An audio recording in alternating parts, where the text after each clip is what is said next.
नमस्कार दोस्तों, मैं थर्प तिवारी आकार आईएएस के ऑनलाइन कोर्स में आप सभी का वेलकम करता हूं। दोस्तों, अपनी लास्ट क्लास में हम लोगों ने वैदिक साहित्य का अध्ययन किया था।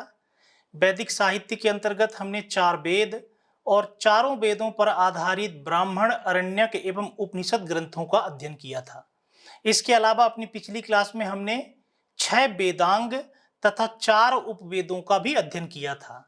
दोस्तों, आज की इस क्लास से हम लोग व्यवस्थित तरीके से ऋग्वैदिक कालीन आर्यों की राजनीतिक, आर्थिक, सामाजिक एवं धार्मिक व्यवस्था को समझने का प्रयास करेंगे और आगे की क्लासेस में हम लोग उत्तर वैदिक कालीन आर्यों की राजनीतिक, आर्थिक, सामाजिक एवं धार्मिक व्यवस्था का अध्ययन करेंगे। क्लियर है दोस्तों? तो आज हमें ऋग्वैदिक कालीन आर्यों की राजनीतिक व्यवस्था, आर्थिक व्यवस्था, सामाजिक एवं धार्मिक व्यवस्था का अध्ययन करना है। दोस्तों, हमने यह देखा है कि भारत में आर्यों को बाहर से आया हुआ माना जाता है और ज्यादातर इतिहासकार इस मत को स्वीकार करते हैं कि आर्य मूल रूप से ईरान स्थित बैक्ट्रिया के रहने वाले थे। यह विचार सबसे पहली बार मैक्स मूलर के द्वारा दिया गया था और भारत में आर्यों का आगमन विदेश से हुआ था और भारत में आकर के आर्यों ने भारत के उत्तर पश्चिम सीमा प्रांत में वैदिक सभ्यता का निर्माण किया था। दोस्तों, भारत में आर्य कई कबीलों के रूप में आए थे, अर्थात कई टोलियों के रूप में आए थे। यानी आर्य एक साथ भारत नहीं आए, बल्कि आर्यों के कई कबीले या आर्यों की कई टोलियां भारत आई थीं। ऋग्वेद में हमें आर्यों के कई कबीलों की जानकारी प्राप्त होती है। जैसे आर्यों का एक कबीला था भरत कबीला, एक पुरु, यदु, तुर्वस, अनु और द्रुहु। ये हमें ऋग्वेद में आर्यों से संबंधित महत्वपूर्ण कबीलों के नाम प्राप्त होते हैं। ये नाम आप लोगों को याद रखने हैं: भरत, पुरु, यदु, तुर्वस, अनु और द्रुहु। ये आर्यों के कबीले थे जिनका ऋग्वैदिक काल में अत्यंत महत्व था। दोस्तों, इनमें से भरत को त्रित्सु कहा जाता था, पुरु को दस्यु कहा जाता था तथा यदु एवं तुर्वस को दास भी कहा जाता था। जबकि पुरु, यदु, तुर्वस, अनु एवं द्रुहु इन पांचों आर्यों के कबीलों को सम्मिलित रूप से पंचजन कहा जाता था। क्लियर है दोस्तों? एक बार पुनः रिवीजन कर रहा हूं कि ऋग्वैदिक काल में आर्य बाहर से भारत आए थे और आर्य भारत कई कबीलों या टोलियों के रूप में आए थे। आर्यों के कई कबीलों की जानकारी हमें ऋग्वेद में प्राप्त होती है। ऋग्वेद में उल्लेखित आर्यों के कबीले हैं भरत कबीला, पुरु, यदु, तुर्वस, अनु एवं द्रुहु कबीला।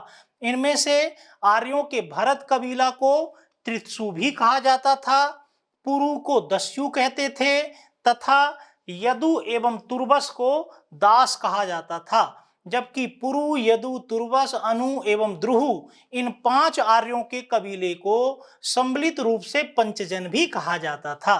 क्लियर है दोस्तों? यह प्रश्न एक बार प्रारंभिक परीक्षा में पूछा गया है कि पंचजन के अंतर्गत आर्यों के किस कबीले को शामिल नहीं किया जाता था।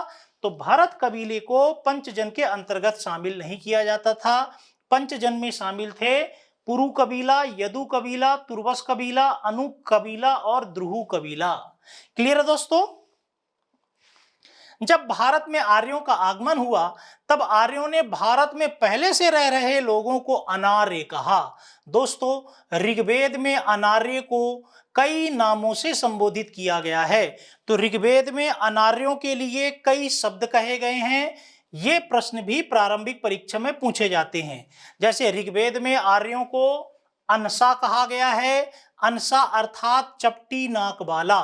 इसके अलावा अकर्णमन कहा गया है। अकर्मण अर्थात वैदिक कर्मों में विश्वास न करने वाला। अयज्वन कहा गया है। अयज्वन अर्थात यज्ञ न करने वाला। अदेवयु कहा गया है। अदेवयु अर्थात वैदिक देवताओं में विश्वास न करने वाला। और शिष्ण देवा कहा गया है अर्थात लिंग की पूजा करने वाला। तो दोस्तों, ऋग्वेद में अनार्यों को कई नामों से संबोधित किया गया है। अनसा यानी चपटी नाक वाला, अकर्मण अर्थात वैदिक कर्मों में विश्वास न करने वाला, अयज्वन अर्थात यज्ञ न करने वाला, अदेवयु अर्थात वैदिक देवताओं में विश्वास न करने वाला, और शिष्ण देवा अर्थात लिंग की पूजा करने वाला। तो क्लियर है दोस्तों, आर्य चूंकि बाहर से भारत आए थे, और जब भारत में आर्य आए तब भारत में पहले से रहने वाले लोगों को आर्यों के द्वारा अनार्य कहा गया। ऋग्वेद में अनार्यों के लिए अनेक शब्दों का उपयोग हुआ है, जैसे ऋग्वेद में अनार्यों को अनसा, अकर्मण, अयज्मन, अदेवयु एवं शिष्ण देवा भी कहा गया है। ठीक है दोस्तों, आगे हम यह देखते हैं कि जब भारत में आर्य आए तब उपजाऊ प्रदेशों पर अपना अधिकार स्थापित करने के लिए आर्यों का न केवल अनार्यों से बल्कि परस्पर भी कई युद्ध हुए। दोस्तों, आर्यों ने भारत में पहले से रह रहे अनार्यों को इसलिए पराजित किया, आर्यों को युद्धों में इसलिए सफलता प्राप्त हुई क्योंकि आर्यों के पास अच्छे रथ थे, उनके पास अच्छे कवच थे, साथ ही साथ आर्यों के पास फरसा जैसे हथियार थे। तो क्लियर है दोस्तों, आर्यों ने अनार्यों को पराजित करने में इसलिए सफलता प्राप्त की क्योंकि आर्यों के पास अच्छे रथ थे, उनके पास अच्छे कवच थे, साथ ही साथ आर्यों के पास फरसा जैसा आक्रामक हथियार भी होता था। इसके अलावा आर्यों का युद्ध आपस में भी हुआ। आर्यों के आपसी युद्धों में से सबसे महत्वपूर्ण युद्ध माना जाता है दशराग्य युद्ध। दोस्तों, दशराग्य युद्ध आर्य कबीलों के मध्य हुआ था और दशराग्य युद्ध परुशुनी नदी के किनारे हुआ था। इस युद्ध से संबंधित कई महत्वपूर्ण प्रश्न प्रारंभिक परीक्षा में पूछे जाते हैं। तो दोस्तों, हमने देखा कि आर्यों का युद्ध अनार्यों से भी हुआ और आर्यों का परस्पर में भी युद्ध हुआ। अनार्यों से होने वाले युद्धों में आर्यों को इसलिए सफलता प्राप्त हुई क्योंकि आर्यों के पास अच्छे कवच थे, अच्छे रथ थे और अच्छा फरसा था। जबकि आर्यों का जो आपस में युद्ध हुआ उनमें सबसे महत्वपूर्ण युद्ध था दशराग्य युद्ध। यह प्रश्न प्रारंभिक परीक्षा में पूछा जाता है कि दशराग्य युद्ध किस नदी के किनारे हुआ था? परुशनी अर्थात रावी नदी के किनारे हुआ था। दोस्तों, दशराग्य युद्ध का उल्लेख ऋग्वेद के 7वें मंडल में हुआ है। क्लियर है दोस्तों? तो दशराग्य युद्ध की जानकारी हमें ऋग्वेद के 7वें मंडल से प्राप्त होती है।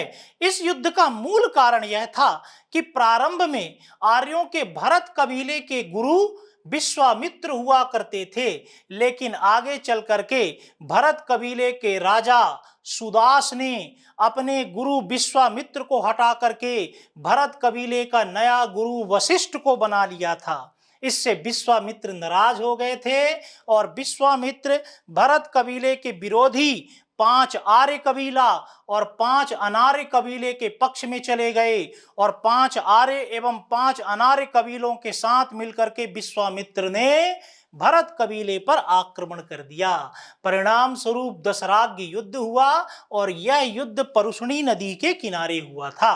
तो दशराग्य युद्ध का मूल कारण क्या था कि भरत कबीले के राजा सुदास ने अपने गुरु विश्वामित्र को हटा करके अपना नया गुरु वशिष्ठ को बना लिया था। इससे विश्वामित्र नाराज हो गए थे और विश्वामित्र भरत कबीले के विरोधी 5 आर्य और 5 अनार्य कबीलों के साथ मिलकर के भरत कबीले पर आक्रमण कर देते हैं। विश्वामित्र ने 5 आर्यों का सहयोग किया। किनका? पंचजन का। पंचजन अर्थात पुरु, यदु, तुर्वस, अनु एवं द्रुहु। तथा विश्वामित्र ने 5 अनार्य कबीलों का भी सहयोग किया। 5 अनार्य कबीला कौन? अकिन्य, भलानत, बिसाणी, शिवी तथा पख्त। तो दोस्तों, विश्वामित्र ने 5 आर्य कबीलों का सहयोग किया था, पुरु, यदु, तुर्वस, अणु, द्रुहु, तथा 5 अनार्य कबीलों का सहयोग किया था अकिन्य, पक्त, भलानत, बिसाणी एवं शिवी का। क्लियर है दोस्तों? इनका नाम याद रखना आप लोगों के लिए जरूरी नहीं है। दशराग्य युद्ध किस नदी के किनारे हुआ था? परुशनी अर्थात रावी नदी के किनारे। और अल्टीमेटली दशराग्य युद्ध में भरत कबीले के राजा सुदास को विजय प्राप्त हुई और इस युद्ध में पुरु कबीले का राजा पुरुत्सा मारा गया। क्लियर है दोस्तों? तो आर्यों का न केवल अनार्यों से बल्कि आर्यों से भी युद्ध हुआ। आर्यों के आपसी युद्धों में से सबसे महत्वपूर्ण युद्ध दशराग्य युद्ध को माना जाता है। इस युद्ध की जानकारी हमें ऋग्वेद के 7वें मंडल से प्राप्त होती है और दशराग्य युद्ध परुशुनी नदी अर्थात रावी नदी के किनारे हुआ था। इस युद्ध में एक तरफ भरत कबीले की सेना थी और दूसरी तरफ 5 आर्य कबीला तथा 5 अनार्य कबीले की सेना थी। 5 आर्य कबीले में शामिल थे पुरु, यदु, तुर्वस, अनु व द्रुहु, इनको पंचजन भी कहा जाता था। और 5 अनार्य कबीले के अंतर्गत शामिल थे अकिन्य, पक्त, भलानद, बिसाणी एवं शिवी। क्लियर दोस्तों। अल्टीमेटली दशराग्य युद्ध में भरत कबीले के राजा सुदास को सफलता प्राप्त हुई और इसी युद्ध के दौरान पुरु कबीले का राजा पुरुत्सा मारा गया। दोस्तों आगे चल करके आर्यों के इसी कबीले अर्थात भरत कबीले के नाम पर ही हमारे इस देश का नाम भारत पड़ा। तो दोस्तों कई विद्वान ऐसा मानते हैं कि हमारे इस देश को भरत कबीले के नाम पर कहा गया। ठीक है दोस्तों, तो दशराग्य युद्ध से संबंधित कई महत्वपूर्ण प्रश्न पूछे जा सकते हैं। पहला महत्वपूर्ण प्रश्न यही है कि यह युद्ध किस नदी के किनारे लड़ा गया था? तो यह युद्ध परुशुनी अर्थात रावी नदी के किनारे लड़ा गया था। क्लियर दोस्तों। अब हम ऋग्वैदिक काल में आर्यों की राजनीतिक व्यवस्था या राजनीतिक प्रणाली को विस्तार से समझने का प्रयास करेंगे। दोस्तों ऋग्वेद से ही हमें सबसे पहली बार गण या गणतंत्र शब्द की जानकारी प्राप्त होती है। तात्पर्य यह है कि ऋग्वैदिक काल में गणतंत्रात्मक व्यवस्था भी प्रचलन में थी, अर्थात कुछ क्षेत्रों में संभव है कि गणतंत्रात्मक व्यवस्था प्रचलन में रही हो। गणतंत्रात्मक व्यवस्था का जो प्रमुख होता था उसे गणपति या ज्येष्ठक कहा जाता था, लेकिन ऋग्वैदिक काल में ज्यादातर क्षेत्रों में राजनीतिक व्यवस्था का स्वरूप राजतंत्रात्मक था। तात्पर्य यह है कि यद्यपि हमें चूंकि गणतंत्र की जानकारी ऋग्वेद में प्राप्त होती है, इसलिए संभव है कि ऋग्वैदिक काल में कुछ क्षेत्रों में गणतंत्रात्मक व्यवस्था प्रचलन में रही हो, लेकिन ज्यादातर राजतंत्रात्मक व्यवस्था का ही प्रचलन रहा होगा। राजतंत्रात्मक व्यवस्था का प्रमुख राजा होता था।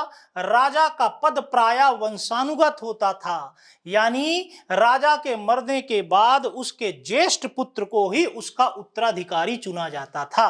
तो दोस्तों यहां से संबंधित पहला महत्वपूर्ण प्रश्न यह पूछा जा सकता है कि गणतंत्र का प्रथम उल्लेख हमें किस वेद में प्राप्त होता है? ऋग्वेद में प्राप्त होता है। तात्पर्य यह है कि ऋग्वैदिक काल में गणतंत्रात्मक व्यवस्था कुछ क्षेत्रों में रही होगी, लेकिन ज्यादातर क्षेत्रों में राजतंत्रात्मक व्यवस्था ही रही होगी। राजतंत्रात्मक व्यवस्था में समस्त शक्तियां राजा में निहित होती थीं, राजा का राज्याभिषेक किया जाता था। इस प्रकार दूसरा महत्वपूर्ण प्रश्न यह पूछा जा सकता है कि राजा के राज्याभिषेक का प्रथम उल्लेख हमें किस वेद में प्राप्त होता है? ऋग्वेद में प्राप्त होता है। राजा का पद प्रायः वंशानुगत होता था, यानी राजा के मरने के बाद उसके ज्येष्ठ पुत्र को ही उसका उत्तराधिकारी चुना जाता था। लेकिन ऋग्वैदिक काल में राजा की स्थिति बहुत मजबूत नहीं थी। इसके पीछे प्रमुख कारण यह था कि इस काल में राजा को अपनी प्रजा से कोई नियमित कर नहीं प्राप्त होता था। यद्यपि ऋग्वेद से हमें एक कर बलि की जानकारी अवश्य प्राप्त होती है, जो कि प्रजा के द्वारा राजा को दिया जाता था, लेकिन बलि नामक कर नियमित कर न हो करके एक स्वैच्छिक कर था जो प्रजा की इच्छा पर निर्भर करता था। प्रजा चाहे तो राजा को दे और चाहे तो राजा को ना दे। क्लियर है दोस्तों। तो चूंकि इस समय राजा की आर्थिक स्थिति बहुत मजबूत नहीं थी, राजा को नियमित रूप से अपनी प्रजा से कोई कर प्राप्त नहीं होता था। यही कारण है कि ऋग्वैदिक काल में राजा की स्थिति बहुत ज्यादा मजबूत नहीं थी। यद्यपि ऋग्वैदिक काल में राजा को अपनी प्रजा से एक बलि नामक कर अवश्य प्राप्त होता था, लेकिन बलि नामक कर अनिवार्य कर या नियमित कर न हो करके केवल स्वैच्छिक कर था और प्रजा की इच्छा पर निर्भर करता था कि जब भी वो राजा से मिलने के लिए जाए तो उपहार स्वरूप राजा को कुछ कर दे करके आए। क्लियर है दोस्तों? एक बार पुनः रिवीजन करते हैं कि हमें ऋग्वेद में ही सबसे पहली बार गणतंत्र या गण शब्द प्राप्त होता है। इस प्रकार इतिहासकार यह अनुमान लगाते हैं कि ऋग्वैदिक काल में कुछ क्षेत्रों में गणतंत्रात्मक व्यवस्था का भी प्रचलन रहा होगा। गणतंत्रात्मक व्यवस्था के प्रमुख को ज्येष्ठक या गणपति कहा जाता था, लेकिन ऋग्वैदिक काल में ज्यादातर क्षेत्रों में राजतंत्रात्मक व्यवस्था ही प्रचलित रही होगी। राजतंत्रात्मक व्यवस्था में राज्य का प्रमुख राजा को माना जाता था, राजा का राज्याभिषेक होता था। इस तरीके से राजा के राज्याभिषेक का प्रथम उल्लेख हमें ऋग्वेद में प्राप्त होता है। राजा का पद वंशानुगत होता था और राजा के मरने के बाद प्रायः यानी अधिकांशतः यह देखा गया कि राजा के ज्येष्ठ पुत्र को ही उसका उत्तराधिकारी बनाया जाता था। इस काल में राजा की स्थिति बहुत मजबूत नहीं थी, क्योंकि राजा को अपनी प्रजा से कोई नियमित कर प्राप्त नहीं होता था, यानी राजा की आर्थिक स्थिति अच्छी नहीं थी। और जब राजा की आर्थिक स्थिति अच्छी नहीं थी तो राजा अपने पास एक बड़ी सेना नहीं रख सकता था, और जब तक राजा के पास कोई स्थायी या बड़ी सेना नहीं होगी तो राजा अपनी प्रजा पर कठोरता पूर्वक शासन नहीं कर सकेगा।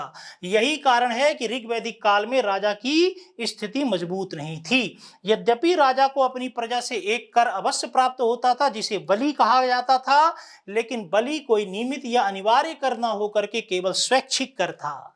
क्लियर दोस्तों? ऋग्वैदिक काल में राजा की शक्ति पर अंकुश रखने के लिए कुछ संस्थाएं भी होती थीं। प्रथम संस्था थी सभा। दोस्तों, सभा नामक संस्था में वरिष्ठ लोग या कुलीन लोग भाग लेते थे।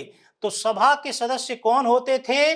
श्रेष्ठ व्यक्ति या कुलीन व्यक्ति या वरिष्ठ व्यक्ति।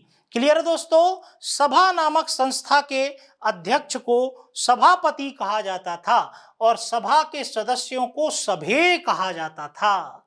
क्लियर है दोस्तों? तो सभा आर्यों की एक ऐसी संस्था थी जिसमें प्रायः वरिष्ठ आर्य या कुलीन लोग या श्रेष्ठ लोग भाग लेते थे। सभा के अध्यक्ष को सभापति कहा जाता था और सभा के सदस्यों को सभेय कहा जाता था। दोस्तों, सभा महत्वपूर्ण मामलों में राजा को सलाह देती थी, साथ ही साथ सभा के सदस्य न्याय का भी कार्य करते थे।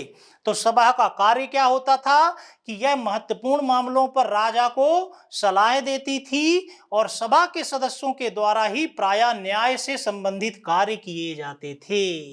क्लियर दोस्तों? सभा की तुलना वर्तमान की मंत्री परिषद या राज्यसभा से की जा सकती है।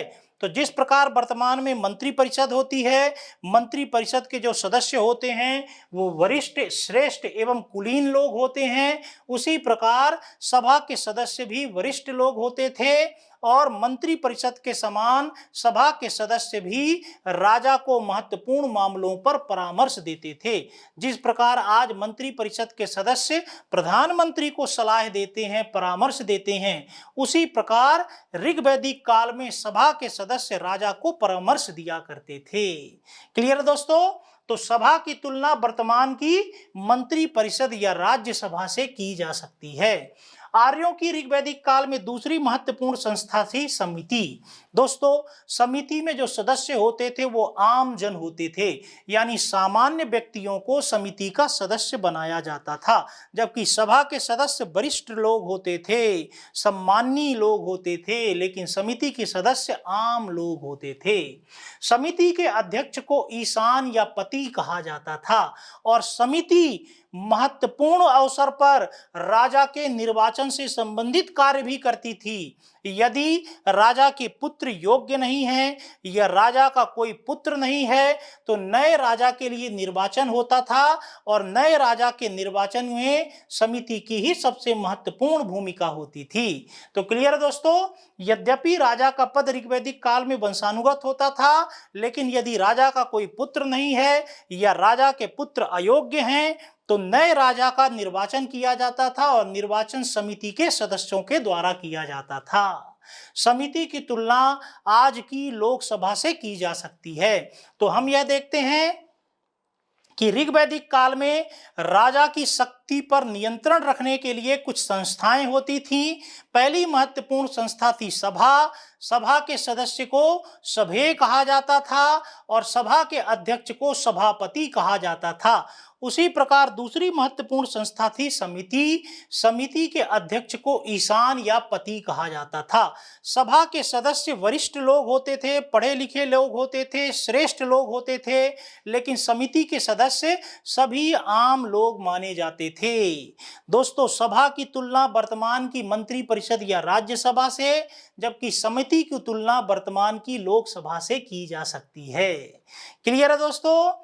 इसके अलावा ऋग्वैदिक काल में आर्यों की एक और संस्था थी विदथ। विदथ आर्यों की सबसे प्राचीन संस्था थी और जब आर्य भारत नहीं आए थे तब भी आर्यों की इस संस्था का वजूद था। तो विदथ नामक संस्था आर्यों की सबसे प्राचीनतम संस्था थी और विदथ नामक संस्था का कार्य सैनिक, असैनिक एवं धार्मिक इन तीनों क्षेत्रों से संबंधित था। तो सीधे सीधे प्रारंभिक परीक्षा में यह प्रश्न पूछा जाता है कि आर्यों की सबसे प्राचीन संस्था कौन सी थी? विदथ। विदथ के कार्य किससे संबंधित थे? न केवल सेना से बल्कि प्रशासन एवं धर्म से संबंधित कार्य भी विदथ के द्वारा किए जाते थे। लेकिन भारत में जब आर्य आए तब विदथ नामक संस्था का महत्व कम हो गया तथा सभा एवं समिति का महत्व बढ़ गया।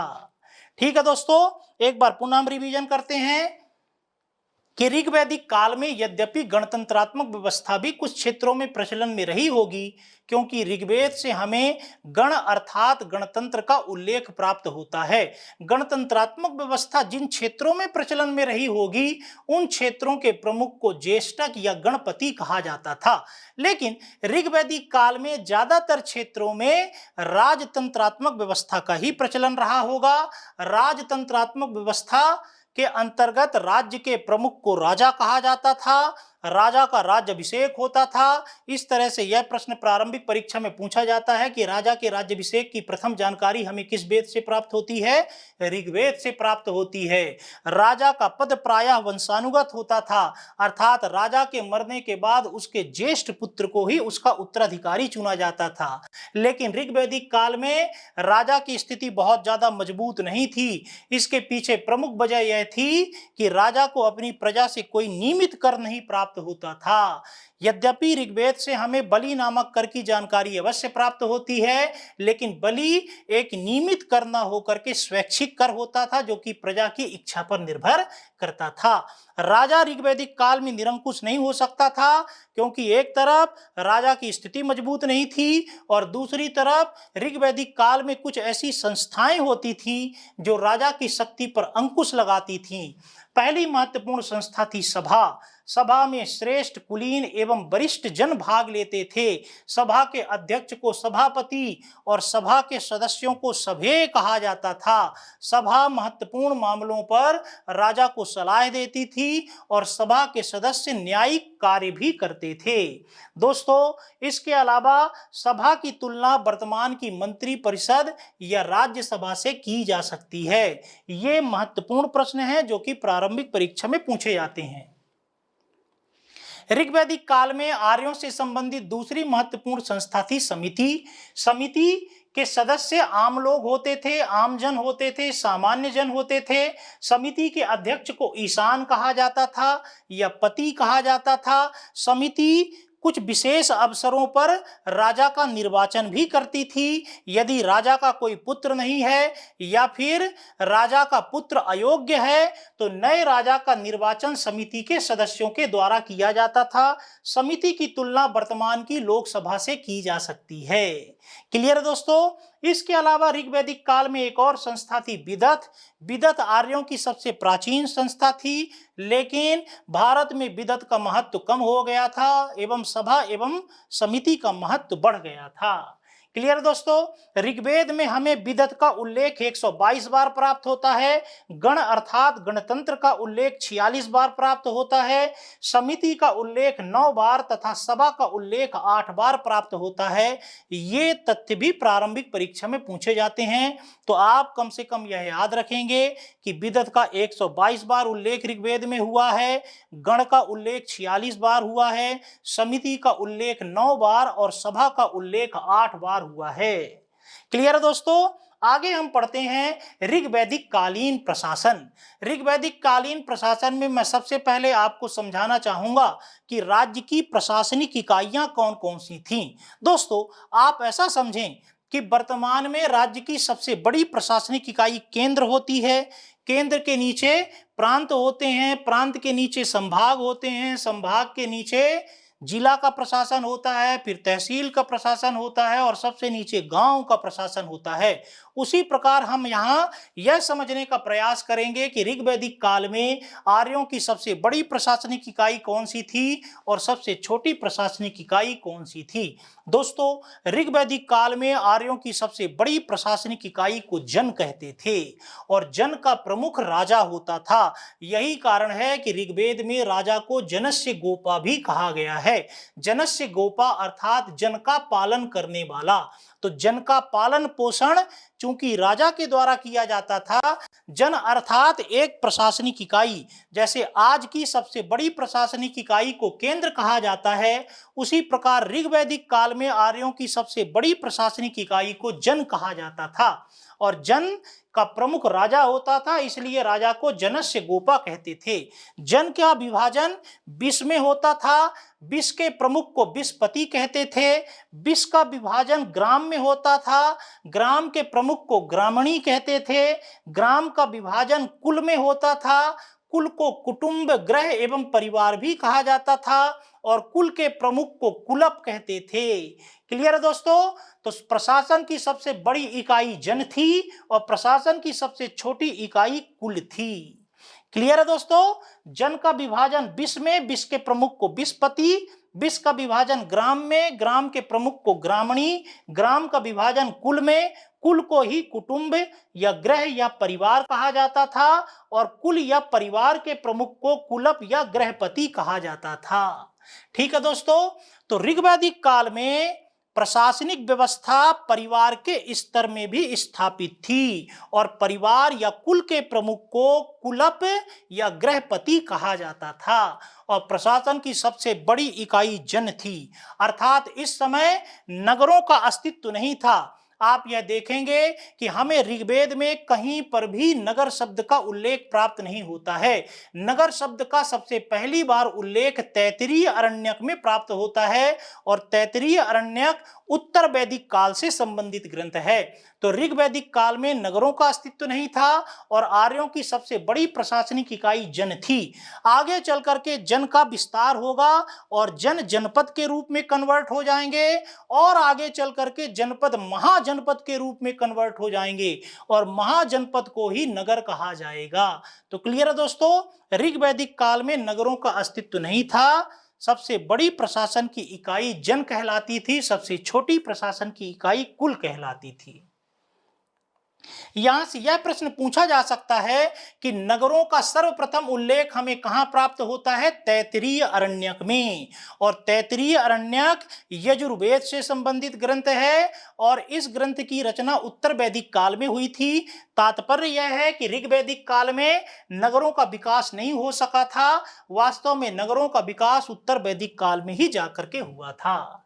दोस्तों ऋग्वेद में जन, विष एवं ग्राम शब्द का उल्लेख क्रमशः 275, 170 एवं 13 बार मिलता है।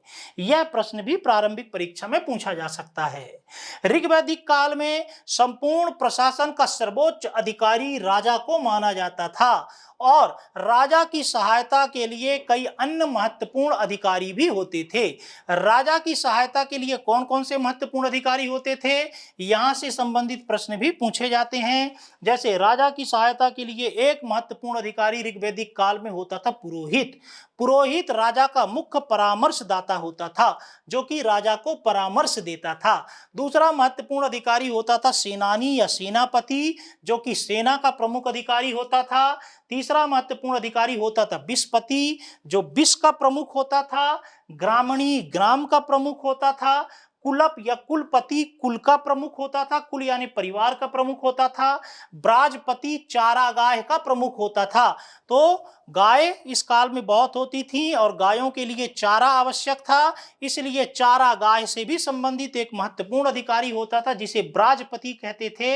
यह प्रश्न महत्वपूर्ण है और कई बार प्रारंभिक परीक्षा में पूछा गया है।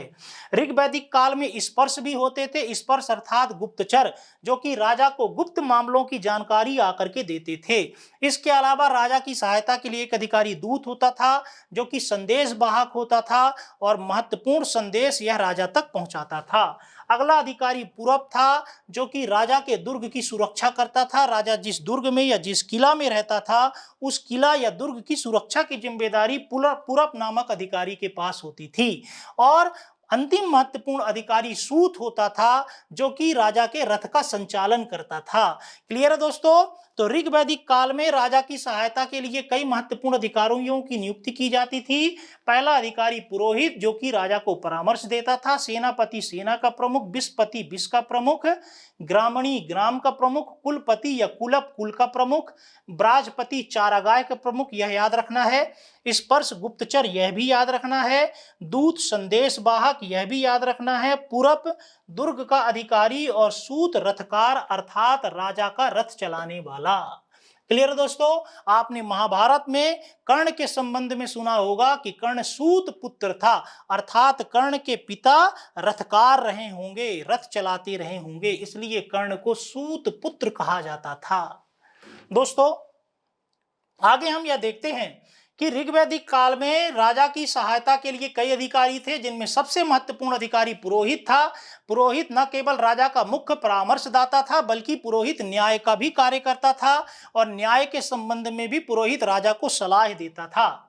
ऋग्वेद में यद्यपि हमें न्यायिक व्यवस्था के संबंध में ज्यादा जानकारी प्राप्त नहीं होती है, तो एक बार यूपीएससी के प्रारंभिक परीक्षा में यह प्रश्न पूछा गया था कि ऋग्वैदिक काल में हमें मुख्यतः किस क्षेत्र की जानकारी प्राप्त नहीं होती है, तो न्यायिक क्षेत्र की जानकारी प्राप्त नहीं होती है। लेकिन ऋग्वैदिक काल में अपराध भी होते थे और अपराधों पर दंड भी दिए जाते थे। दोस्तों ऋग्वैदिक काल में अपराधियों को जीव ग्रभ कहा जाता था और जो अपराधियों को जो पकड़ते थे, जिनकी तुलना हम आज के पुलिस से कर सकते हैं, पुलिस को उग्र कहा जाता था। तो ऋग्वैदिक काल में अपराधियों को जीव ग्रभ कहा जाता था और पुलिस को उग्र कहा जाता था। ये प्रश्न भी प्रारंभिक परीक्षा में पूछे जा सकते हैं। ऋग्वैदिक काल में अनेक प्रकार के अपराधों का प्रचलन था। सबसे गंभीर अपराध पशुओं की चोरी को माना जाता था और पशुओं में से भी सबसे ज्यादा महत्व गाय को दिया जाता था। इस तरह से गायों की चोरी ऋग्वैदिक काल में सबसे बड़ा अपराध माना जाता था। और ऋग्वैदिक काल में पणी नामक अनार्य होते थे और पणी नामक अनार्य ही आर्यों के सबसे बड़े शत्रु माने जाते थे, क्योंकि पणी आर्यों की गाय को चुराने के लिए कुख्यात थे। क्लियर है दोस्तों? तो ऋग्वैदिक काल में यद्यपि न्यायिक व्यवस्था के संबंध में हमें सबसे कम जानकारी प्राप्त होती है, लेकिन ऋग्वेद में हमें यह जानकारी मिलती है कि अपराधियों को जीवग्रभ, पुलिस को उग्र कहा जाता था। ऋग्वैदिक काल में सबसे बड़ा अपराध पशुओं की चोरी करना था। इसके अलावा ऋग्वैदिक काल में चोरी, सेंधमारी, हत्या जैसे अपराधों का भी प्रचलन था। इस काल में हत्या का दंड जुर्माने के रूप में दिया जाता था। माना जाता है कि ऋग्वैदिक काल में यदि कुलीन वर्ग से संबंधित किसी व्यक्ति की किसी के द्वारा हत्या कर दी जाती थी तो हत्यारे को अपराध के दंड के स्वरूप 100 गायें दान में देनी होती थी। इस प्रथा को ऋग्वैदिक काल में सतदाय कहा जाता था। तो क्लियर है दोस्तों? ऋग्वैदिक काल में हत्या का दंड द्रव्य अर्थात जुर्माने के रूप में दिया जाता था और उच्च श्रेणी के किसी व्यक्ति की हत्या का दंड 100 गायों के रूप में लिया जाता था। इसके लिए सतदाय शब्द का प्रयोग होता था। तो सतदाय प्रथा क्या होती थी? इस प्रथा के अंतर्गत यदि किसी व्यक्ति ने किसी अन्य व्यक्ति की हत्या कर दी है तो जिसने हत्या की है उसे यह दंड दिया जाता था कि वो 100 गायें जिस व्यक्ति की हत्या की गई है उसके परिवार के लोगों को दान में देगा। इस प्रथा को सतदाय कहा जाता था। इसके अलावा ऋग्वैदिक काल में बरदेय प्रथा का भी प्रचलन था। बरदेय प्रथा अर्थात बदला लेने की प्रथा, जिसे आप कह सकते हैं आंख के बदले आंख, अर्थात यदि किसी व्यक्ति ने आपकी आंख फोड़ दी है तो उस व्यक्ति को यह दंड दिया जाएगा कि आप भी उसकी एक आंख फोड़ दें। क्लियर है दोस्तों? तो ऋग्वैदिक काल में दंड के रूप में शतदाय प्रथा एवं बरदेय प्रथा का प्रचलन था।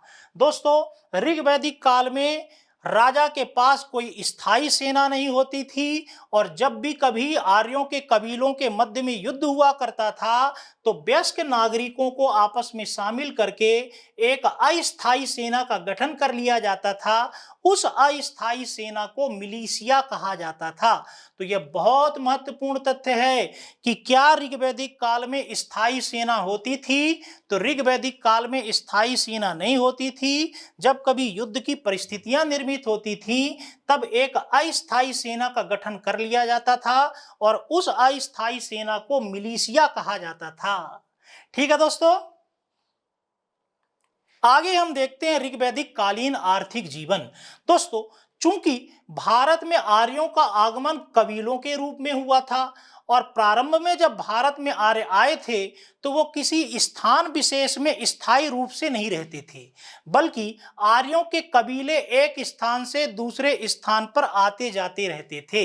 तो चूंकि ऋग्वैदिक काल में आर्य किसी स्थान विशेष में स्थायी रूप से नहीं बसे थे, यही कारण है कि ऋग्वैदिक काल में अर्थव्यवस्था में कृषि का ज्यादा महत्व नहीं था, क्योंकि कृषि का महत्व तब स्थापित होगा जब आर्य किसी स्थान विशेष में स्थायी रूप से रहने लगेंगे।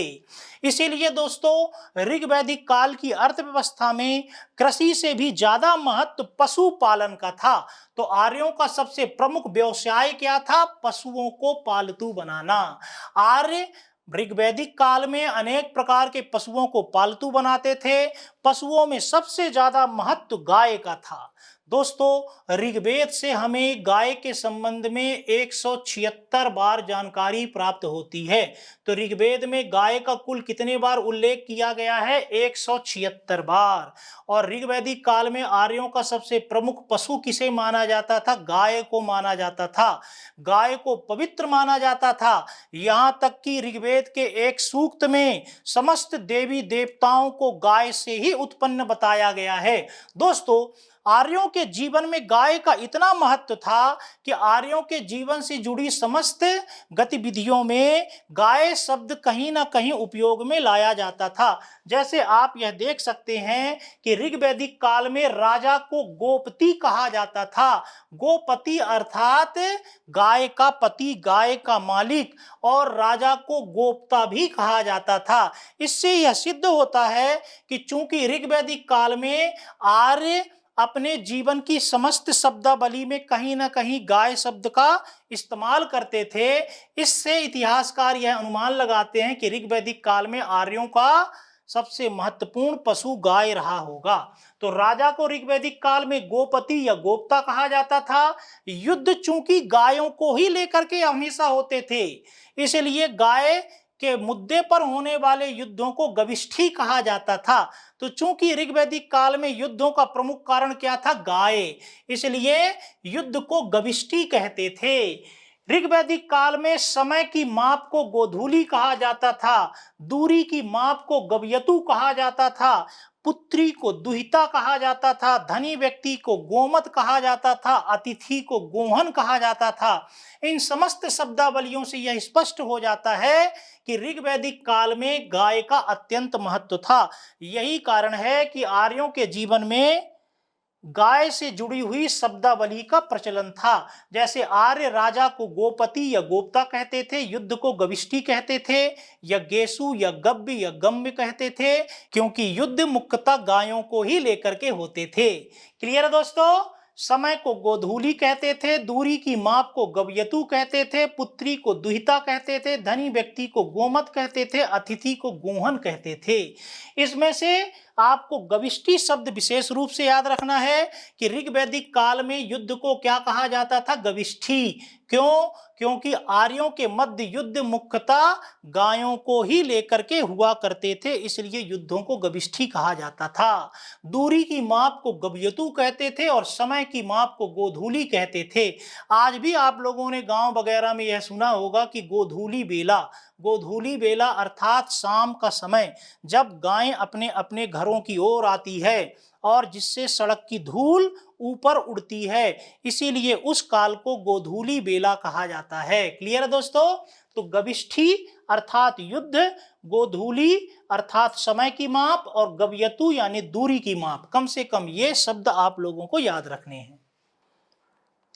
दोस्तों, गाय का वध वर्जित था। ऋग्वेद में कई जगह इस बात का उल्लेख किया गया है कि गाय का वध नहीं किया जा सकता है, इसलिए ऋग्वेद में गाय को अघन्या कहा जाता था। अघन्या अर्थात जिसका वध ना किया जाए। इसके अलावा गाय की पूजा की जाती थी, इसलिए ऋग्वेद में जगह जगह गाय को अदन्या एवं बदन्या भी कहा गया है। गाय वंदनीय थी, चूंकि गाय की पूजा की जाती थी, इसलिए ऋग्वेद में गाय को वदन्या भी कहा गया है। साथ ही साथ गाय को अष्टकर्णी भी कहते थे, क्योंकि गायों के कान छेदे जाते थे। क्लियर दोस्तों? तो ऋग्वेद में गाय को अघन्या, अदन्या, वदन्या एवं अष्टकर्णी कहा जाता था। अष्टकर्णी ऐसी गायों को कहा जाता था जिन गायों के कान छिदे हुए होते थे, और अघन्या गाय को कहा जाता था। यह प्रश्न कई बार प्रारंभिक परीक्षा में पूछा गया है, क्योंकि ऋग्वैदिक काल में गाय का वध करना वर्जित था, निषेध था। ठीक है दोस्तों, गाय के अलावा ऋग्वैदिक काल में आर्य कई प्रकार के पशुओं को पालतू बनाते थे, जैसे भेड़, बकरी, घोड़ा, ऊंट, कुत्ता तथा शर्मा। दोस्तों, ऋग्वैदिक काल में शर्मा से आशय था कुतिया, तो पवित्र कुतिया को ऋग्वेद में शर्मा कहा गया है। तो गाय के अलावा ऋग्वैदिक काल में आर्य घोड़ा, ऊंट, बैल इन सभी पशुओं को भी पालतू बनाते थे। कुत्ता को भी पालतू बनाते थे, शर्मा को भी पालतू बनाते थे। शर्मा अर्थात पवित्र कुतिया। लेकिन दोस्तों, ऋग्वेद से हमें ना तो हाथी की जानकारी प्राप्त होती है और ना ही बाघ की जानकारी प्राप्त होती है, जबकि सिंधु घाटी सभ्यता से हमें बाघ एवं हाथी इन दोनों पशुओं की जानकारी प्राप्त हुई थी। क्लियर दोस्तों? तो ऋग्वेद में दो महत्वपूर्ण पशुओं का उल्लेख हमें नहीं मिलता है, एक हाथी का और दूसरा बाघ का। एक बार पुनः रिवीजन करते हैं कि ऋग्वैदिक कालीन अर्थव्यवस्था में कृषि से भी ज्यादा महत्व पशुपालन का था। आर्यों का सबसे प्रिय पशु गाय था। आर्य गाय को पवित्र मानते थे।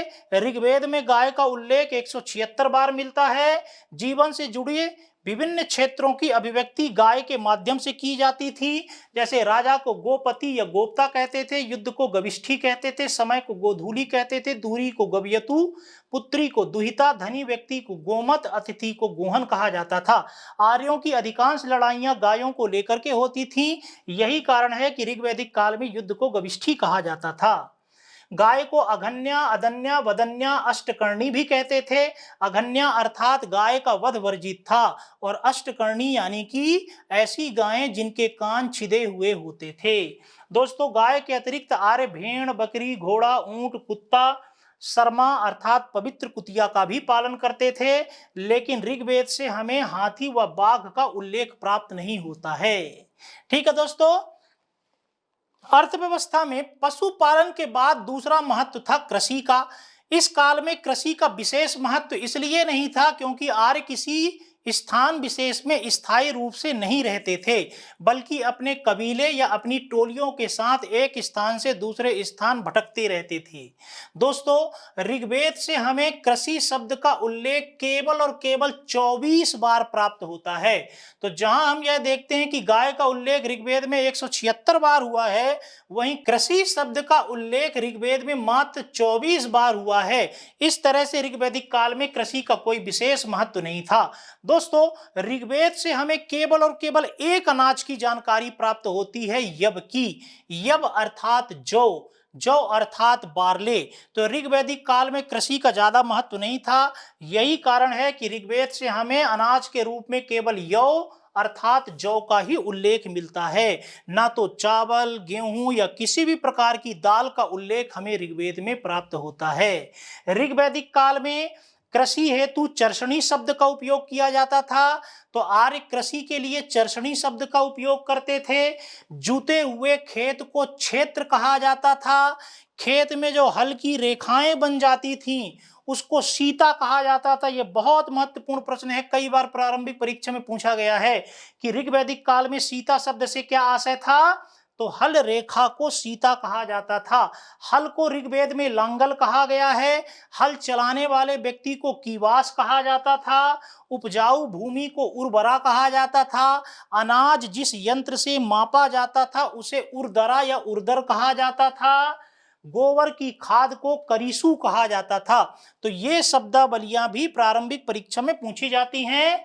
ऋग्वेद में कृषि हेतु चर्षणी, जुते हुए खेत हेतु क्षेत्र, हल रेखा हेतु सीता, हल हेतु लांगल, हल वाहे हेतु कीवास, उपजाऊ भूमि हेतु उर्वरा, अनाज नापने के बर्तन हेतु उर्दर तथा गोबर की खाद हेतु करीसु शब्द का उल्लेख मिलता है।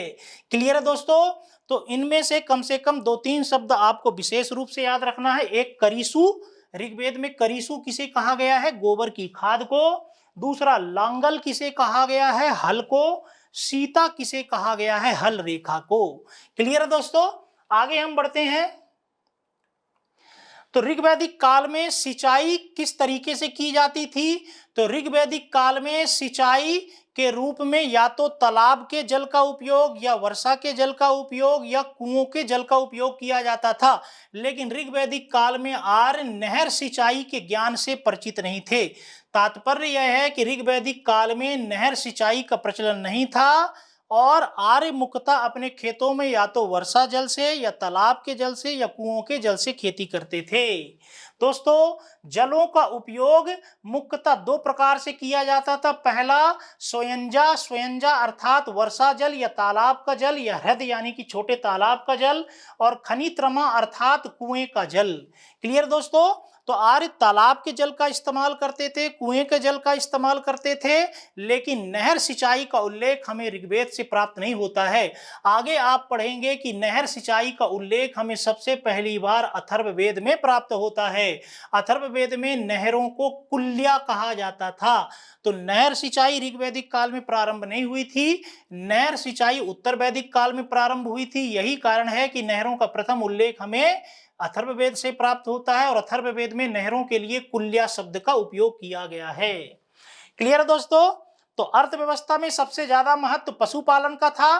पशुपालन में सबसे ज्यादा महत्व गाय का था और गाय को अघन्या कहा जाता था, अर्थात गाय का वध वर्जित था। युद्ध मुख्यतः गायों को लेकर के ही होते थे, इसलिए ऋग्वैदिक काल में युद्धों को गविष्ठी कहा जाता था। कृषि का विशेष महत्व नहीं था। ऋग्वेद में कुल 24 बार कृषि का उल्लेख मिलता है और ऋग्वैदिक काल में आर्य केवल एक प्रकार के अनाज का उत्पादन करते थे, जौ का। यह बहुत महत्वपूर्ण तथ्य है कि ऋग्वैदिक काल में आर्यों को केवल एक अनाज का ज्ञान था। किस अनाज का? जौ का। और ऋग्वेद में जौ हेतु किस शब्द का उपयोग किया गया है? यौ शब्द का उल्लेख किया गया है।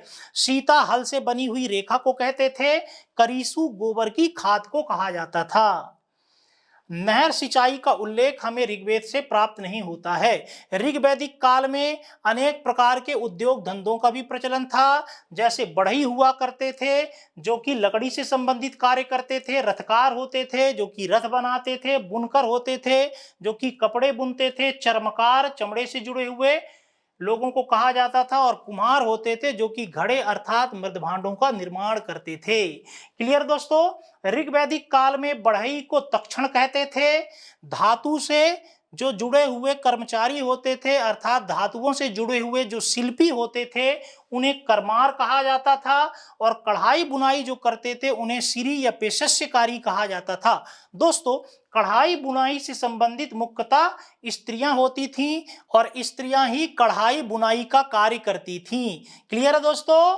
तो तक्षण कहा जाता था बढ़ई को, कर्मार कहा जाता था धातु कर्मियों को, सिरी या पेशस्यकारी ऐसी महिलाओं को कहा जाता था जो कि कढ़ाई एवं बुनाई का कार्य करती थीं। ऋग्वैदिक काल में आर्यों को तांबे का ज्ञान था, कांसे का ज्ञान था, सोने का ज्ञान था, लेकिन ऋग्वैदिक काल में आर्यों को चांदी एवं लोहे का ज्ञान नहीं था, क्योंकि ऋग्वेद में कहीं पर भी हमें चांदी या लोहे का उल्लेख प्राप्त नहीं होता है। ऋग्वेद में तांबे एवं कांसे के लिए अयस शब्द का प्रयोग किया गया है, अर्थात अयस से क्या आशय होता था, तांबा या कांसा, जबकि सोने के लिए हिरण्य शब्द का उल्लेख ऋग्वेद में किया गया है, लेकिन लोहा एवं चांदी का उल्लेख हमें ऋग्वेद से प्राप्त नहीं होता है। तो यह भी बहुत महत्वपूर्ण तथ्य है कि ऋग्वैदिक काल में आर्यों को किन दो धातुओं का ज्ञान नहीं था, चांदी का ज्ञान नहीं था और लोहे का ज्ञान नहीं था। उत्तर वैदिक काल में जाकर के आर्यों को चांदी एवं लोहे का ज्ञान प्राप्त हो जाएगा। क्लियर दोस्तों? तो ऋग्वैदिक काल में तांबा या कांसे हेतु किस शब्द का उपयोग किया जाता था, अयस। सोने को क्या कहा जाता था, हिरण्य। चांदी एवं लोहे के ज्ञान से ऋग्वैदिक कालीन आर्य परिचित नहीं थे। दोस्तों, अर्थव्यवस्था में वाणिज्य व्यापार का भी महत्व था, लेकिन ऋग्वैदिक काल में केवल आंतरिक स्तर पर ही वाणिज्य व्यापार का प्रचलन था, बाह्य व्यापार की जानकारी प्राप्त नहीं होती है। संभवतः ऋग्वैदिक काल में आर्य विदेशी व्यापार नहीं करते थे और ऋग्वैदिक काल में आर्य नियमित रूप से मुद्राओं का भी प्रयोग नहीं करते थे, इसलिए संपूर्ण वाणिज्य व्यापार वस्तु विनिमय प्रणाली के आधार पर होता था। तो ऋग्वैदिक काल में नियमित रूप से सिक्कों का प्रचलन नहीं था, इसलिए वाणिज्य व्यापार आंतरिक स्तर पर किया जाता था और वस्तु विनिमय प्रणाली के आधार पर किया जाता था। वस्तुओं की अदला बदली कि आप हमें अपनी ये वस्तु दे दीजिए और आप हमसे ये वस्तु ले लीजिए। क्लियर दोस्तों? आज भी आप लोगों ने गांव वगैरह में देखा होगा कि वस्तु विनिमय प्रणाली हमें दिखाई देती है। गांव में जब कोई जूता बेचने के लिए या बर्तन बेचने के लिए आता है तो हम उसे गेहूं दे करके या कोई अनाज दे करके वो चीजें खरीद लेते हैं। क्लियर है दोस्तों? तो ऋग्वैदिक काल में वस्तु विनिमय प्रणाली का प्रचलन था और वस्तु विनिमय प्रणाली में भी मुख्यतः गायों का इस्तेमाल किया जाता था, अर्थात गायें दी जाती थीं। तो वस्तुओं को खरीदने में मुख्यतः गायों का उपयोग किया जाता था। मैंने आपको पहले भी बताया है कि आर्यों के सबसे प्रबल शत्रु पणी कहलाते थे। पणी आर्यों की गाय चोरी करते थे, इसलिए ये आर्यों के सबसे बड़े शत्रु माने जाते थे। तो पणी किन व्यापारियों को कहा जाता था, जो कि आर्यों की गायों की चोरी करते थे। दोस्तों, मुद्रा एवं माप तौल के पैमानों के रूप में हम यह देखते हैं कि ऋग्वैदिक काल में नियमित मुद्राओं का प्रचलन नहीं था। यद्यपि ऋग्वेद से हमें निष्क शब्द का उल्लेख मिलता है। आगे के काल में निष्क सोने का एक सिक्का कहलाएगा, लेकिन ऋग्वेद में यदि निष्क शब्द का उल्लेख हुआ है तो वहां निष्क का तात्पर्य सिक्का या मुद्रा से न होकर के गले में पहने जाने वाले एक आभूषण से है। दोस्तों, गले में सोने का एक आभूषण आर्य धारण करते थे जिसे निष्क कहा जाता था और यही निष्क आगे के काल में सोने का एक सिक्का कहलाएगा। लेकिन ऋग्वेद में जो निष्क शब्द का उल्लेख हमें मिला है वहां निष्क का आशय सोने का सिक्का नहीं बल्कि गले में पहने जाने वाला सोने का आभूषण है। इसके अलावा ऋग्वैदिक काल में निष्क का प्रयोग तौलने के रूप में भी किया जाता था। तो निष्क या तो गले में पहने जाने वाला एक सोने का आभूषण था या ऋग्वैदिक काल में निष्क का उपयोग तौलने के रूप में किया जाता था। तो एक तरीके से यह बांट था जिसकी सहायता से वस्तुओं को तौला जाता था। यह गले में पहना जाने वाला एक सोने का आभूषण था। लेकिन ऋग्वैदिक काल में नियमित रूप से मुद्राओं का प्रचलन नहीं हुआ था और समस्त वाणिज्य व्यापार वस्तु विनिमय प्रणाली के आधार पर ही किया जाता था। ऋग्वैदिक काल में मन शब्द भी हमें प्राप्त होता है। इस काल में मन भी तौल की एक इकाई थी जिससे वस्तुओं को तौला जाता था। क्लियर दोस्तों? तो यह प्रश्न कई बार पूछा गया है कि ऋग्वेद में जो निष्क शब्द आया है वहां निष्क से क्या आशय है, तो वहां उल्लेखित निष्क शब्द से आशय है तौल की एक इकाई या गले में पहने जाने वाला सोने का आभूषण। दोस्तों, आगे हम देखते हैं कि ऋग्वैदिक कालीन समाज में हमें यह जानकारी प्राप्त होती है कि ऋग्वेद में समाज मुख्यतः पितृसत्तात्मक था, अर्थात परिवार का मुखिया किसी महिला या स्त्री को न बनाया जा करके पुरुष को बनाया जाता था। तो ऋग्वैदिक काल में समाज कैसा था? पितृसत्तात्मक था, पैट्रियार्कल सोसाइटी थी। परिवार या घर का मुखिया प्रायः पुरुष ही होता था। क्लियर दोस्तों? ऋग्वैदिक काल में मुख्यतः हमें संयुक्त परिवार दिखाई देते हैं, सभी भाई बांधव मिलजुल करके रहते थे। ऋग्वैदिक काल में नाना, दादा, नाती, पोते, इन सभी परिवार के लोगों को नृप्त कहा जाता था। तो नाना, दादा, फूफा, बुआ, नाती, पोते, इन सभी के लिए अलग अलग शब्दों का इस्तेमाल ना हो करके ऋग्वेद में इन सभी के लिए एक ही शब्द का उपयोग किया गया था। किसका? नप्त्र का। तो ऋग्वैदिक काल में नप्त्र से क्या आशा था? सभी प्रकार के रिश्तेदार, चाहे वो नाना हो, दादा हो, फूफा हो, बुआ हो, नाती हो, पोते हो, चुन्नू हो, मुन्नू हो, इन सब को ऋग्वेद में नप्त्र कहा जाता था। और ऋग्वैदिक काल में एकल परिवार की प्रणाली नहीं बल्कि संयुक्त परिवार की प्रणाली का प्रचलन था। क्लियर है दोस्तों? समाज कैसा था? पितृसत्तात्मक समाज था, अर्थात समाज में पुरुषों का विशेष प्रभाव था महिलाओं की तुलना में। यद्यपि समाज पितृसत्तात्मक था, और हम यह भी देखते हैं कि ऋग्वैदिक काल में वर्ण व्यवस्था का समाज में प्रचलन था। वर्ण व्यवस्था का प्रथम उल्लेख हमें ऋग्वेद के 10वें मंडल में प्राप्त हुए पुरुष सूक्त में मिलता है। तो दोस्तों, ऋग्वेद में 10 मंडल हैं। ऋग्वेद के 10वें मंडल में एक सूक्त है जिसे पुरुष सूक्त कहा गया है, और पहली बार पुरुष सूक्त से ही हमें वैश्य एवं शूद्र शब्द का उल्लेख मिलता है। इस तरह से ऋग्वैदिक काल में वर्ण व्यवस्था का सर्वप्रथम उल्लेख हमें पुरुष सूक्त से मिलता है। तो यह बहुत महत्वपूर्ण तथ्य है, प्रश्न के रूप में पूछा जाता है कि वर्ण व्यवस्था या चतुर्वर्ण व्यवस्था का प्रथम उल्लेख किस वेद में है? ऋग्वेद में है। ऋग्वेद के किस मंडल में? 10वें मंडल में। और 10वें मंडल के किस सूक्त में? पुरुष सूक्त में। क्योंकि 10वें मंडल के पहले जो 9 मंडल थे, उन 9 मंडलों में ब्राह्मण एवं क्षत्रिय वर्ण का तो उल्लेख मिलता है, लेकिन वैश्य एवं शूद्र शब्द का सर्वप्रथम उल्लेख हमें पुरुष सूक्त में ही प्राप्त होता है। इस तरह से चतुर्वर्ण व्यवस्था का प्रथम उल्लेख ऋग्वेद के 10वें मंडल के पुरुष सूक्त में मिलता है। तो ऋग्वैदिक काल में वर्ण व्यवस्था का प्रचलन था। समाज में 4 वर्ण हुआ करते थे, ब्राह्मण, क्षत्रिय, वैश्य और शूद्र। और वर्ण व्यवस्था का प्रथम उल्लेख हमें ऋग्वेद के 10वें मंडल के पुरुष सूक्त में मिलता है। ऋग्वेद के पुरुष सूक्त में यह कहा गया है कि एक विराट पुरुष के मुख से ब्राह्मण की उत्पत्ति हुई। कुल मिलाकर के यहां यह कहा गया है कि ब्रह्मा के मुख से ब्राह्मण की उत्पत्ति हुई, ब्रह्मा की भुजाओं से क्षत्रिय वर्ण की उत्पत्ति हुई, उस विराट पुरुष के जंघा से, जांघों से वैश्य वर्ण की उत्पत्ति हुई, और पैर से शूद्र वर्ण की उत्पत्ति हुई। क्लियर दोस्तों? वैश्य एवं शूद्र शब्द पहली बार हमें कहां प्राप्त होता है? ऋग्वेद के 10वें मंडल के पुरुष सूक्त में। तो यह प्रश्न बहुत महत्वपूर्ण है, कई बार प्रारंभिक परीक्षा में पूछा गया है कि चतुर्वर्ण व्यवस्था का प्रथम उल्लेख कहां मिलता है, या फिर वैश्य एवं शूद्र शब्द का पहली बार उल्लेख कहां प्राप्त होता है? तो आपका जवाब होगा ऋग्वेद के 10वें मंडल के पुरुष सूक्त में। ठीक है दोस्तों? लेकिन ऋग्वैदिक काल में वर्ण व्यवस्था जन्म पर आधारित न होकर के कर्म पर आधारित थी। ये बहुत अच्छी बात थी। यानी ऋग्वैदिक काल में कोई व्यक्ति जन्म से ही ब्राह्मण, क्षत्रिय, वैश्य या शूद्र नहीं माना जाता था, बल्कि अपने कर्मों के आधार पर ही किसी व्यक्ति को ब्राह्मण, क्षत्रिय, वैश्य या शूद्र का दर्जा दिया जाता था। क्लियर है दोस्तों? और ऋग्वैदिक काल में एक ही परिवार के लोग अलग अलग वर्णों से संबंधित हो सकते थे। जैसे मान लीजिए मेरे परिवार में यदि मेरा इंटरेस्ट है अध्ययन अध्यापन में, तो मैं ब्राह्मण वर्ण का माना जाऊंगा।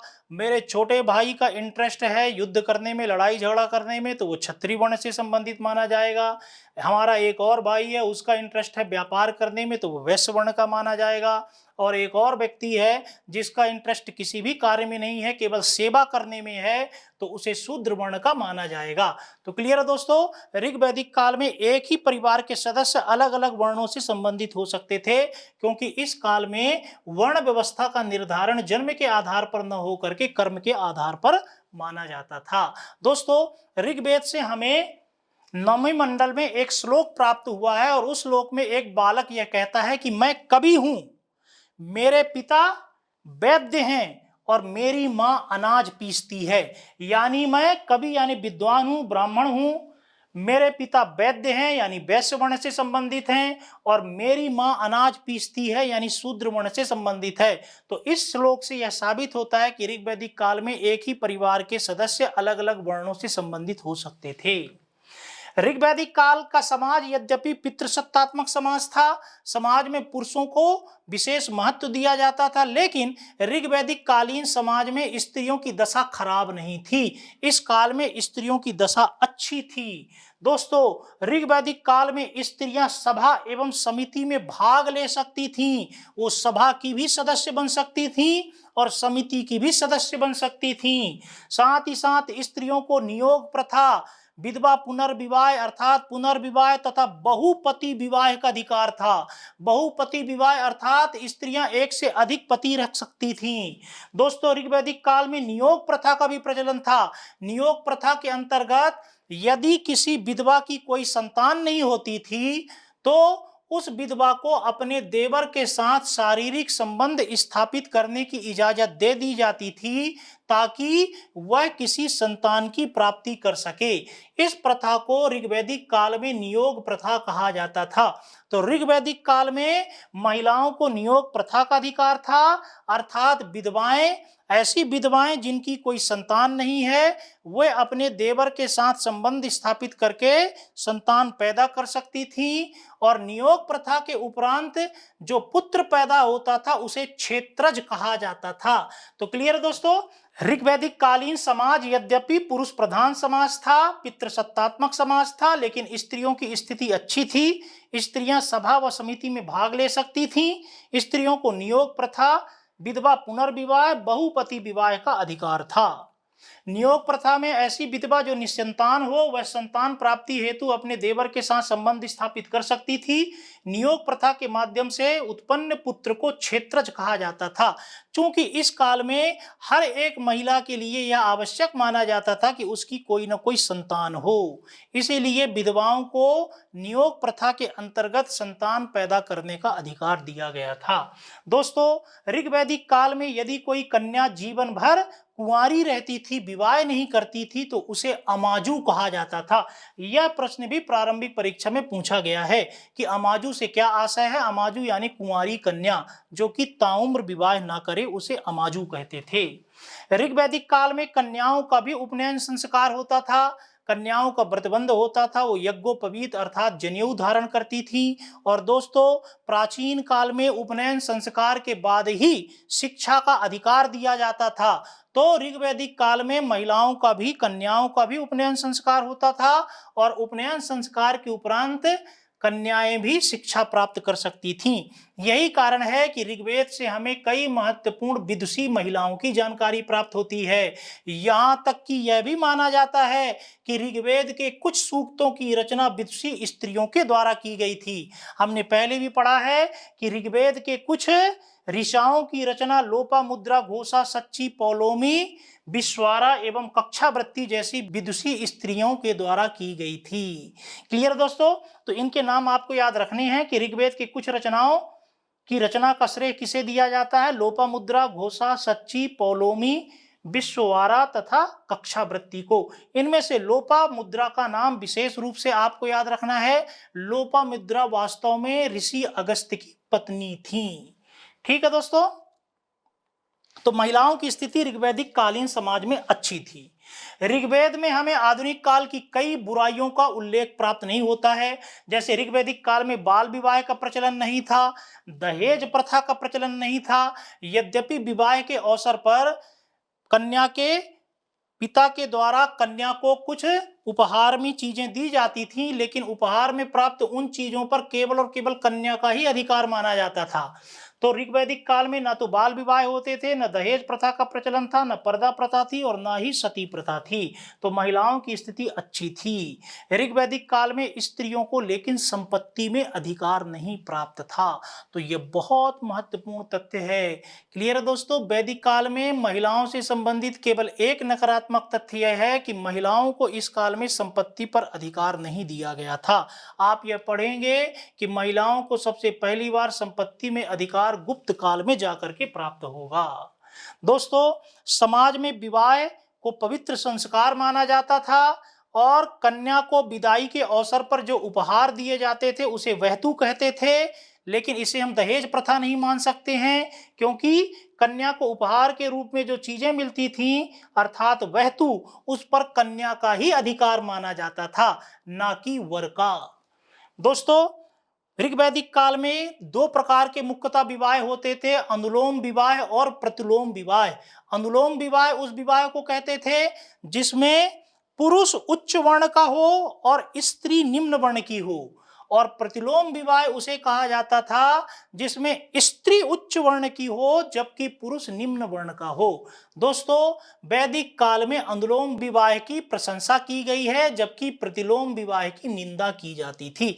तो यद्यपि ऋग्वैदिक कालीन समाज में इन दोनों प्रकार के विवाहों का प्रचलन था, अनुलोम विवाह भी होते थे जिसमें पुरुष उच्च वर्ण का होता था, कन्या निम्न वर्ण की होती थी, प्रतिलोम विवाह भी होते थे जिसमें इसका जस्ट अपोजिट था, लेकिन समाज में अनुलोम विवाह को महत्व दिया जाता था और प्रतिलोम विवाह की निंदा की जाती थी। तो हमने ऋग्वैदिक कालीन समाज भी पढ़ा, एक बार पुनः इसका रिवीजन करते हैं। हमने देखा कि समाज मुख्यतः पितृसत्तात्मक था, परिवार का मुखिया पुरुष होता था, समाज संयुक्त परिवार के अंतर्गत संगठित होते थे, समाज में संयुक्त परिवार की प्रथा होती थी, नाना दादी नाती पोते इन सभी को ऋग्वेद में नत्र कहा जाता था। वर्ण व्यवस्था का समाज में प्रचलन था। वर्ण व्यवस्था की प्रथम जानकारी हमें ऋग्वेद के 10वें मंडल के पुरुष सूक्त में प्राप्त होती है, क्योंकि पहली बार पुरुष सूक्त में ही हमें वैश्य एवं शूद्र शब्द का उल्लेख मिलता है। ऋग्वेद के पुरुष सूक्त में यह कहा गया है कि एक विराट पुरुष के मुख से ब्राह्मण की, भुजाओं से क्षत्रिय की, जंघा से वैश्य की और पैर से शूद्र वर्ण की उत्पत्ति हुई थी। लेकिन ऋग्वैदिक कालीन समाज में वर्ण व्यवस्था जन्म पर आधारित न होकर के कर्म पर आधारित थी। अपने कर्म के आधार पर कोई भी व्यक्ति ब्राह्मण, क्षत्रिय, वैश्य बन सकता था। दोस्तों, स्त्रियों की स्थिति अच्छी थी। स्त्रियों को सभा व समिति में भाग लेने का अधिकार था, नियोग प्रथा का अधिकार था, विधवा पुनर्विवाह का अधिकार था, बहुपति विवाह का भी अधिकार था। स्त्रियां कई विवाह कर सकती थीं, एक पति जो पैर दबाए, एक पति हाथ दबाए, एक पति खाना बनाए। दोस्तों, नियोग प्रथा के अंतर्गत यदि किसी विधवा की कोई संतान नहीं होती थी तो उसे अपने देवर के साथ संबंध स्थापित करने का अधिकार दिया जाता था ताकि वह पुत्र पैदा कर सके, और नियोग प्रथा के परिणाम स्वरूप जिस पुत्र की प्राप्ति होती थी उसे क्षेत्रज कहा जाता था। जो कन्याएं जीवन भर कुंवारी रहती थी उसे ऋग्वैदिक काल में अमाजु कहा जाता था। कन्याओं को शिक्षा प्राप्त करने का भी अधिकार था। कन्याओं का उपनयन संस्कार भी होता था। लोपामुद्रा, घोषा, सच्ची, पौलोमी, विश्ववारा तथा कक्षावृत्ति ये कुछ विदुषी स्त्रियां थीं जिन्होंने ऋग्वेद के कुछ ऋचाओं की रचना की थी। बाल विवाह, दहेज प्रथा, पर्दा प्रथा, सती प्रथा की जानकारी हमें ऋग्वेद में प्राप्त नहीं होती है। तात्पर्य यह है कि इन कुरीतियों का या इन बुराइयों का प्रचलन ऋग्वैदिक काल में नहीं था। एक नकारात्मक बात केवल यह थी कि ऋग्वैदिक काल में स्त्रियों को संपत्ति पर अधिकार प्राप्त नहीं था। विवाह को एक पवित्र संस्कार माना जाता था। वहतू से आशय था विवाह के अवसर पर कन्या को प्राप्त होने वाला उपहार या द्रव्य, लेकिन वहतू अर्थात उपहार या द्रव्य पर केवल कन्या का ही अधिकार माना जाता था। ऋग्वैदिक काल में मुख्यतः दो प्रकार के विवाह होते थे, अनुलोम एवं प्रतिलोम विवाह। समाज में अनुलोम विवाह की प्रशंसा की जाती थी और प्रतिलोम विवाह की निंदा की जाती थी। दोस्तों, समाज में खान पान कैसा था? तो आर्य शाकाहारी भी थे, मांसाहारी भी थे। हमने शाकाहारी में देखा कि आर्य केवल और केवल यौ अनाज का उत्पादन करते थे, अर्थात जौ का उत्पादन करते थे। तात्पर्य यह है कि ऋग्वैदिक काल में आर्य केवल एक प्रकार के अनाज का सेवन करते थे, किसका? जौ का। दोस्तों, जौ के सत्तू का सेवन दूध के साथ भी आर्य करते थे और दही के साथ भी करते थे। जब जौ के सत्तू का सेवन दूध के साथ किया जाता था तो उसे क्षीर पकोदन कहते थे, और जब दही के साथ किया जाता था तब उसे करम्ब कहते थे। और ये दोनों खाद्य पदार्थ आर्यों के प्रिय खाद्य पदार्थ थे। तो क्षीर पकोदन अर्थात जौ के आटे को दूध के साथ मिलाकर के खाना, और करम्ब अर्थात जौ के आटे को दही के साथ मिलाकर के खाना। क्लियर दोस्तों? आर्य मांसाहारी भी होते थे। मांसाहार में आर्य भेड़ बकरी का मांस खाते थे, लेकिन मैंने आपको बताया है कि ऋग्वेद में गाय को अघन्या कहा गया है, अर्थात ऋग्वैदिक काल में गाय का मांस खाना वर्जित था। गाय का मांस का सेवन नहीं किया जा सकता था, क्योंकि गाय आर्यों का सबसे पवित्र पशु था। ऋग्वैदिक काल में हमें नमक एवं मछली का उल्लेख प्राप्त नहीं होता है। तात्पर्य यह है कि संभवतः ऋग्वैदिक काल में आर्य नमक एवं मछली का सेवन नहीं करते रहे होंगे। ऋग्वेद में सुरापान की निंदा जबकि सोमपान की प्रशंसा की गई है। तो आर्य सुरापान भी करते थे, सुरापान यानी कि देसी शराब भी पीते थे, और सोमपान यानी एक अच्छा रस पीते थे जिससे आर्यों में यौवन बना रहता था। तो ऋग्वेद में सुरापान की निंदा की गई है, शराब की निंदा की गई है, लेकिन सोमपान की प्रशंसा की गई है। और मैंने आपको बताया है कि आर्य सोम रस को कहां से प्राप्त करते थे?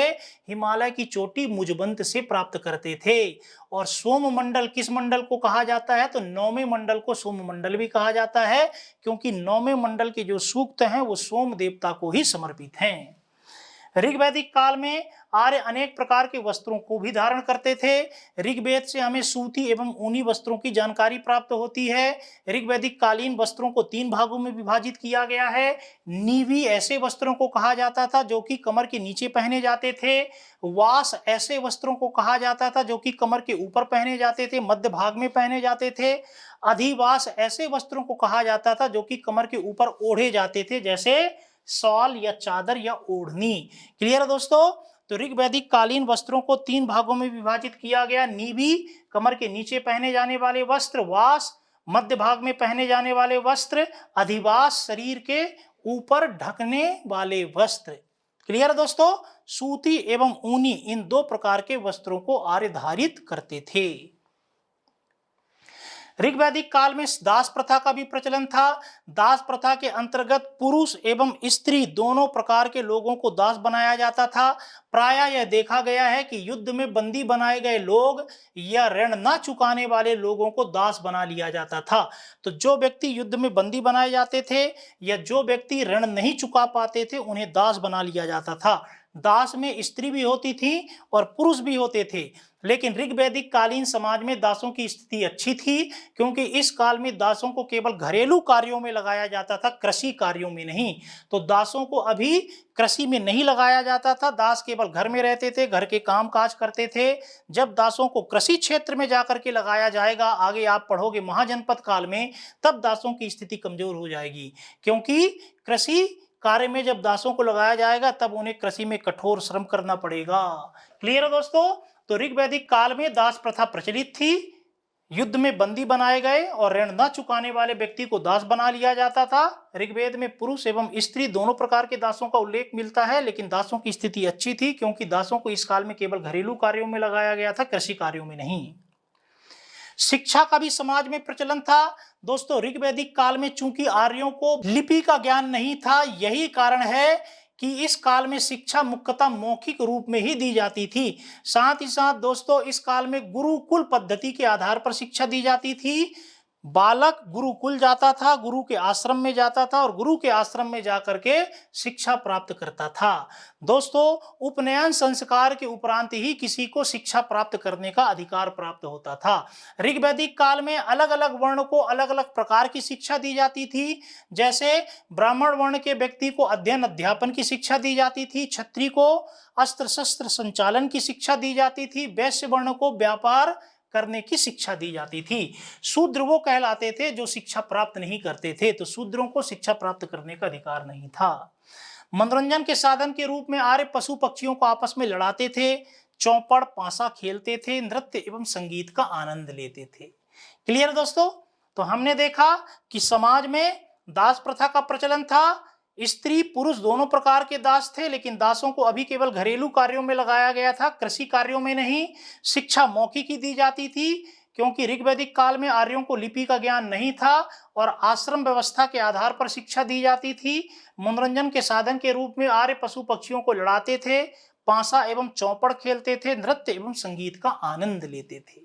तो दोस्तों, आज की इस क्लास में हमने ऋग्वैदिक कालीन राजनीतिक व्यवस्था, आर्थिक व्यवस्था एवं सामाजिक व्यवस्था के सभी पक्षों को विस्तार से समझने का प्रयास किया है। अपनी नेक्स्ट क्लास में हम लोग ऋग वैदिक कालीन धार्मिक स्थिति का अध्ययन करेंगे और फिर हम उत्तर वैदिक कालीन राजनीतिक, आर्थिक, सामाजिक एवं धार्मिक स्थिति को भी पढ़ने का प्रयास करेंगे। आप सभी का बहुत बहुत धन्यवाद। पढ़ते रहें, मुस्कुराते रहें, अपना ख्याल रखें। Thank you very much.